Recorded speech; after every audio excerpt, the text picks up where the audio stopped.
What if the biggest political scandal in American history didn't happen in the shadows, but right in front of us? Former President Obama, intelligence chiefs, and a quiet plot that may have changed the course of American history. Newly declassified documents from Tulsi Gabbard point to something explosive, that top Obama-era intelligence officials may have fabricated evidence to kickstart the entire Russia collusion narrative and launch a years-long war against a sitting president. This isn't speculation. This is signatures, timestamps, and classified reports. And now, people are naming names.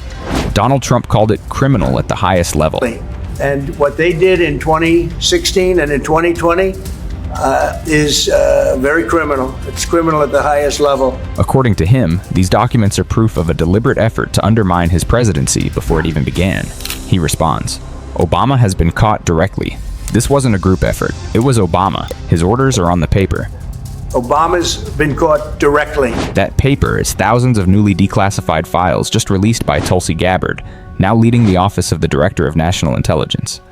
According to Gabbard, these documents show that in early December 2016, intel agencies assessed no evidence of Russian tampering with voting infrastructure. That was their formal stance. December 8th of 2016 stated that no Russian or criminal actors impacted vote counts. But suddenly, just one day later, that assessment was pulled back. The scheduled briefing was mysteriously canceled. Then, on December 9th, President Obama personally convened the National Security Council.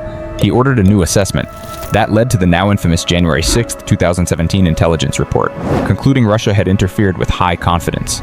The entire narrative flipped within 30 days. Here's where things get darker. Gabbard alleges that Obama didn't just request a reassessment. He directed how it should be shaped. Top intel officials, James Clapper, John Brennan, and others, were allegedly told to build a narrative that Russia tried to help Trump.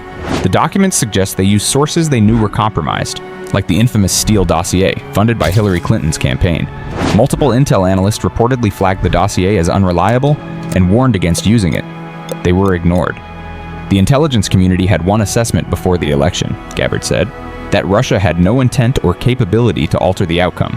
But after Trump won, Obama ordered a new narrative, a total 180. This wasn't just spin, it was a strategic rewrite of intelligence with global consequences. Fallout, Mueller, impeachment, and division. That new narrative became the foundation for the Mueller investigation. 2 full-blown impeachments, dozens of arrests, years of headlines. Trump's presidency became a political war zone. His aides were hunted, indicted. His family was dragged through endless investigations. And the American people, stuck in a storm of disinformation. One analyst called it a coup, a quiet coup that failed to remove Trump but succeeded in undermining his presidency and the public's trust in democracy. Whether it was intentional sabotage or gross negligence, the damage was done.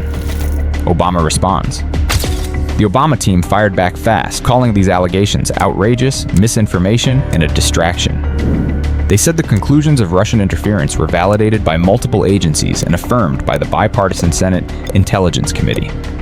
But critics point out, those agencies included the very people Gabbard accuses of politicizing the process. So who's telling the truth? The documents or the officials who signed off on them? What's coming next? Gabbard says she's just getting started. More declassified documents are expected in the coming weeks, and she claims whistleblowers inside the intel community are stepping forward. People who were there when the orders came down, and who were disturbed by what they saw. Criminal referrals have already been submitted to the Department of Justice. Some lawmakers are now calling for public hearings and further investigation. Gabbard says, this wasn't just an attack on Trump, it was an attack on democracy. Meanwhile, Trump is naming names. Obama, Hillary, Biden, Brennan, Clapper. They were all in the room. We caught them. He says the documents show intent, treason, in his words, and that the press has shielded them for too long. It would be President Obama. He started it. And Biden was there with him. And Comey was there. And Clapper, the whole group was there. Brennan, they were all there in a room. What this means.